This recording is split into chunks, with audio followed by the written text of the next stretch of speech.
Hello everyone, my name is Clara Sauls and I'm going to go over this week's discussion about statistics. We were asked to consider our readings, video assignments, and our own research in order to tell what statistics is and how it is used. Do we need to know about statistics? Why or why not? And how does statistics affect the nursing profession research?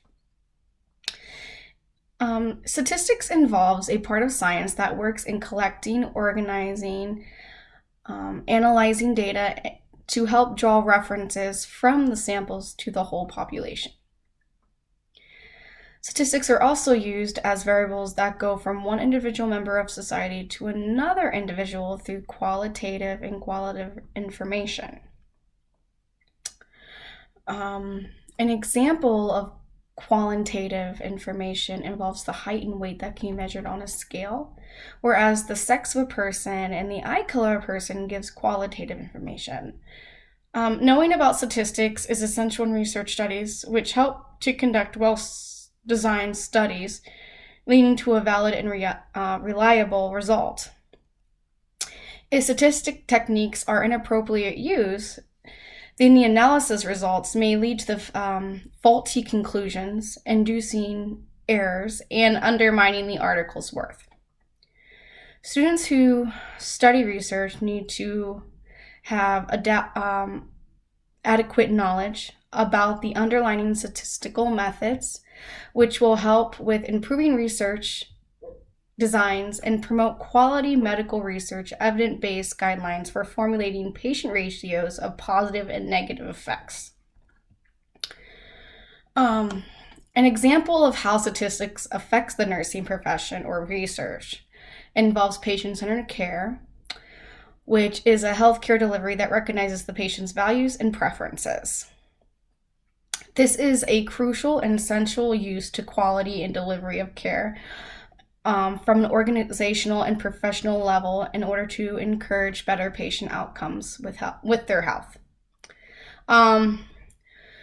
The study helps to focus on the multi-stage group concept mappings approach, which is where they address the study's focus that allows input from multiple sources with different perspectives so that construction of visual maps can differentiate to provide visual plans and composite thinking. Also, when performing a concept map on patient-centered care, brainstorming of ideas took place to the focus on the flight of ideas. So we are going to do this generalized population of statistics and give them surveys in order to address what care needs to be improved or what care we excel at. Second, the statements were sorted by the participants into groups.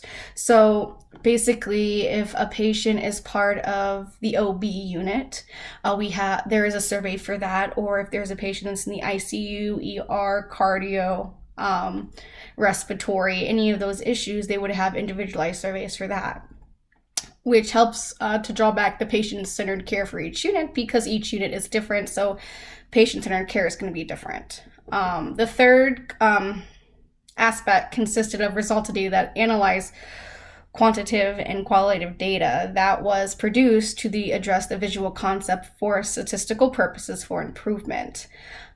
This helped in a way to evaluate patient-centered care, such as the use of surveys, which helped compare the overall quality and interpersonal care across the health care settings.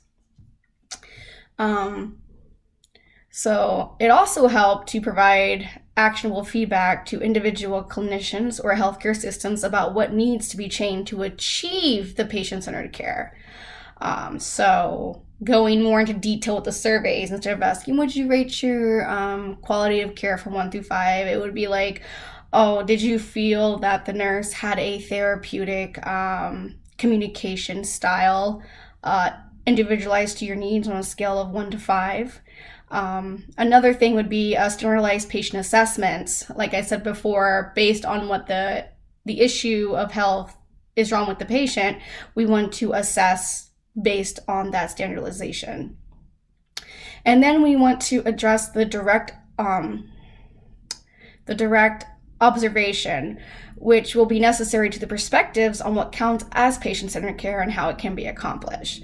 So those are the type of things that statistics use in order to analyze data from patients to focus on patient-centered care. Thank you.